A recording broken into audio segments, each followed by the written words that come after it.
Shalom saudara, sebagai orang percaya, kita sudah sangat akrab dengan sukacita memberi persembahan. Memberi persembahan sudah menjadi bagian tidak terpisahkan dari kehidupan kita, dan tradisi ini telah berlangsung selama ribuan tahun dalam sejarah gereja. Hari-hari ini, banyak pertanyaan yang muncul seputar memberikan persembahan. Apakah kita masih perlu memberikan persembahan? Bagaimana jika sedang mengalami situasi sulit, seperti kehilangan pekerjaan, sakit, musibah, atau bencana? Mungkinkah kita tetap memberi persembahan?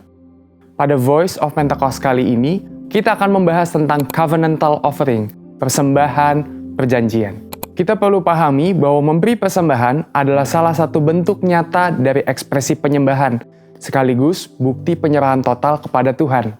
Pemahaman inilah yang jadi fondasi kuat dalam memberikan persembahan, dan bukan didasarkan pada kemampuan menurut pandangan kita sendiri, bahkan di tengah situasi sulit. Untuk membahas tentang covenantal offering, kita perlu memiliki covenantal relationship terlebih dahulu. Covenantal relationship adalah hubungan yang terikat oleh janji yang kuat dengan Tuhan, berdasarkan kekayaan hikmat firman-Nya. Firman Tuhanlah yang menjadi petunjuk hidup kita dalam berelasi dengan Tuhan. Istimewanya, kita memiliki Roh Kudus dari Kristus, seperti tertulis dalam 2 Korintus 3 ayat 17-18. Ini adalah anugerah yang luar biasa, sehingga kita dapat melakukan kehendak Tuhan dengan sukarela, bukan karena paksaan. Nah, saat kita memberi kepada Tuhan, kita melakukannya dengan sukarela sebagai bagian dari hubungan perjanjian kita dengannya. Inilah yang disebut dengan covenantal offering, persembahan yang didasarkan pada hubungan perjanjian antara manusia dengan Tuhan.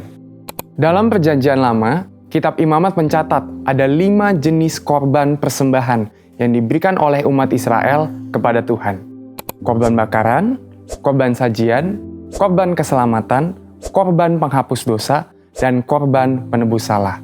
Namun, kelima korban tersebut telah digenapi melalui pengorbanan Tuhan Yesus untuk menebus kita dari belenggu dosa. Berarti, apakah kita sudah tidak perlu memberikan persembahan lagi? Eits, bukan begitu. Justru, pengorbanan Tuhan Yesus di kayu salib menjadi teladan yang baik dalam memberikan covenantal offering dengan kerelaan hati. Dalam Yohanes 10 ayat 18 tertulis, "Tidak seorang pun mengambilnya daripadaku, melainkan aku memberikannya menurut kehendakku sendiri. Aku berkuasa memberikannya dan berkuasa mengambilnya kembali. Inilah tugas yang kuterima dari Bapakku."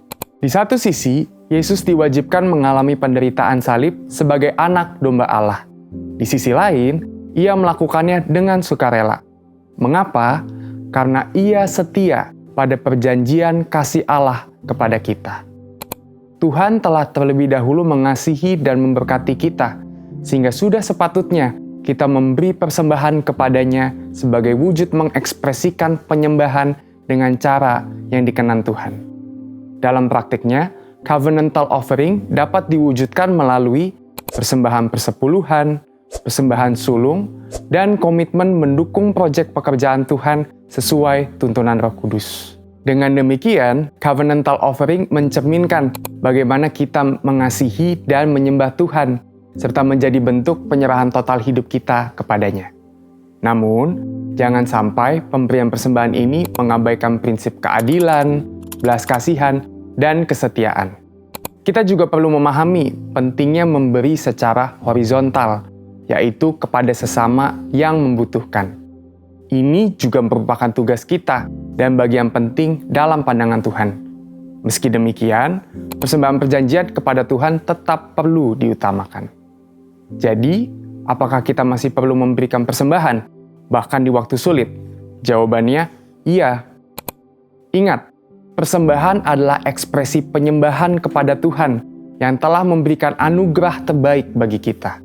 Kita memberikan persembahan kepada Tuhan dengan kerelaan hati dan sukacita melalui institusi yang Tuhan tetapkan, yaitu gereja tempat kita bertumbuh, seperti yang tertulis dalam Maleakhi 3 ayat yang ke-10. Pertanyaan berikutnya, apakah persembahan harus diberikan ke gereja atau langsung diberikan kepada mereka yang membutuhkan? Jawabannya, ya, untuk kedua-duanya. Gereja adalah wadah pertama yang Tuhan gunakan untuk menyatakan kasih Tuhan kepada dunia. Tapi, saudara juga bisa loh langsung memberi kepada yang membutuhkan sesuai tuntunan Roh Kudus. Perlu diketahui, memberikan persembahan kepada Tuhan itu melatih iman kita untuk bergantung kepadanya, sekaligus mengingatkan kita bahwa kita adalah pengelola, bukan pemilik.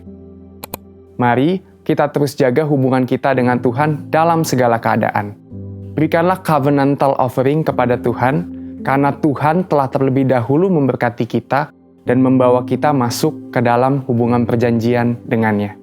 Jadi, tunggu apa lagi? Mari memberi dengan penuh sukacita.